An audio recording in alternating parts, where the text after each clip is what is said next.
John 20.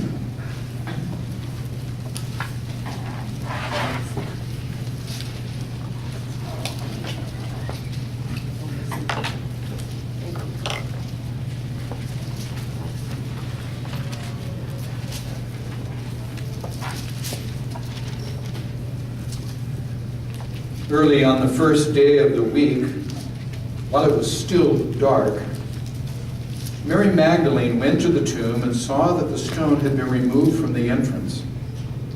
So she came running to Simon Peter and the other disciple, the one Jesus loved, that would be John, and said, "They have taken the Lord out of the tomb and we don't know where they have put him."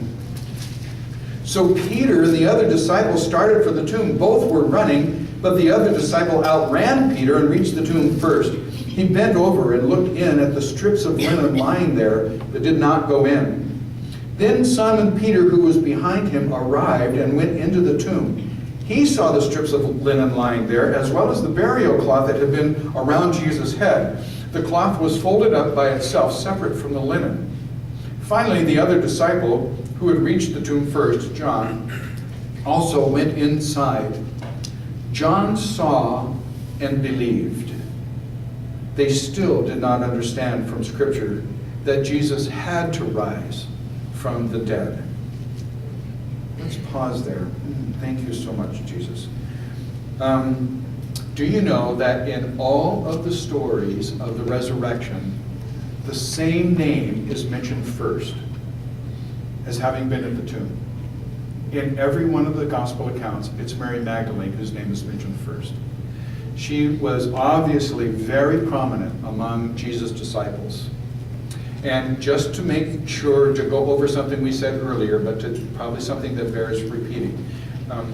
The tradition became that Mary was a prostitute. But that is absolutely not the case. There is no scriptural evidence of that, no archaeological evidence of that, and no evidence from the early church fathers who wrote all the letters and stuff about that. It's just not the case.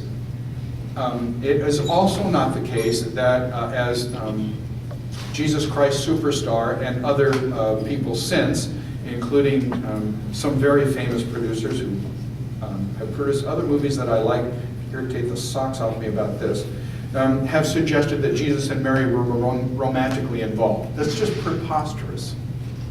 There's also not a shred of evidence about that.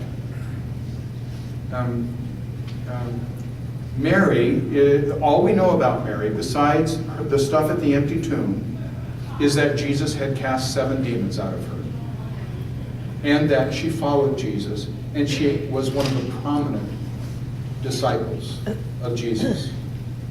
But of course, none of the women were in the group of the 12, and none of the women were dubbed apostles in the Gospels, though later, Paul, by the way, in Romans 16, makes a reference to Junius as an apostle, by the by, a woman. And by the way, the church has persistently translated her name as a male's name when the Greek is crystal clear that it's a woman's name. Because the translation of a woman being an apostle just didn't fit the church's theology. So I remind us again that when our theology and Scripture don't agree, we're supposed to polish up our theology, not repair Scripture so it agrees with our theology.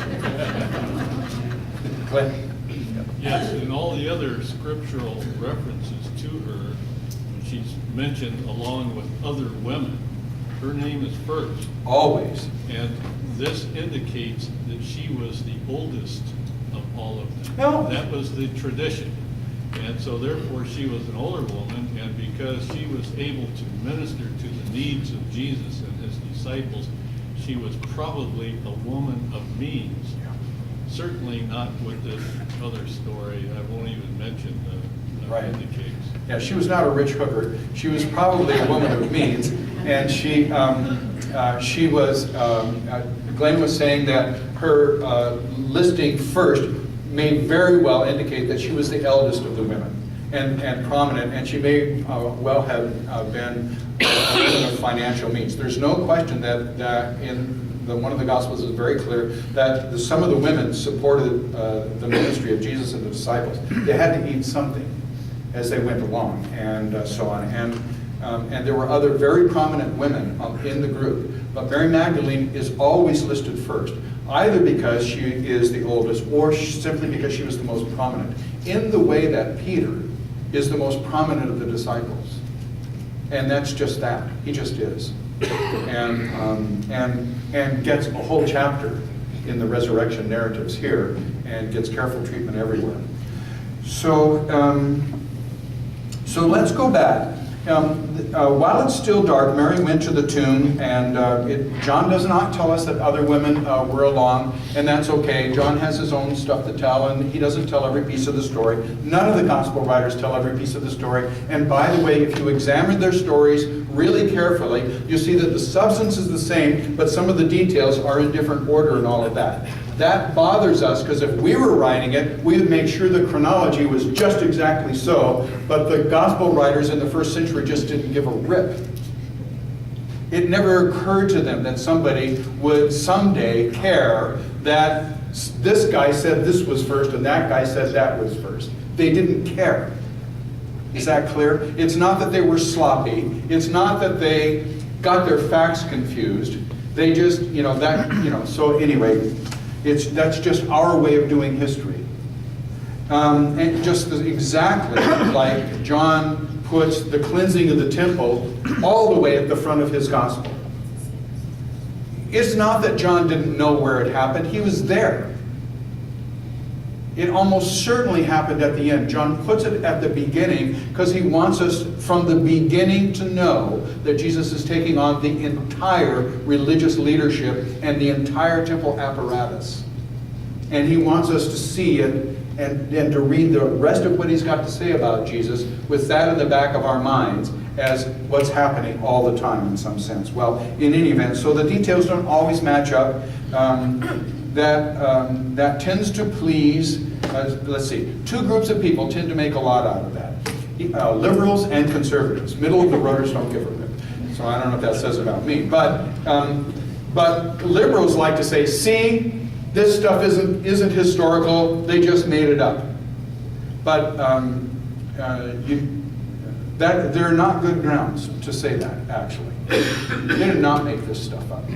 You could check with people who were still alive when most of the Gospels were written. Maybe not John, but maybe John, but maybe not John. But when Matthew, Mark, and Luke were written, and when Paul wrote about the resurrection, there were people alive. Paul says so. Many of whom are still alive, he says, as we'll see next week in 1 Corinthians 15. You could check with eyewitnesses about this kind of stuff. People who had seen Jesus in the flesh. And so on. So on the one hand, liberals like to talk about that. On the other hand, people who are real conservative and need their Bible to kind of be perfect are worried about that. And if you're one of those people, the good news is you can consult a conservative commentary and you will find very clever ways of reconciling all the differences between the Gospels. So if it matters to you, you should know that decent scholars have found a way to make them all work together and to harmonize them. Okay? Okay.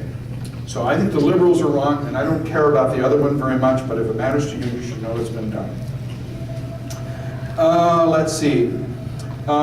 She came to the tomb and she finds it empty. The witness to the empty tomb is absolutely clear in every one of the Gospels. Now, one of the interesting things is, what does it tell us about the resurrection and about life after death that Jesus' body is not in the tomb? Pardon? They took the hard route there. They took the hard route. Absolutely.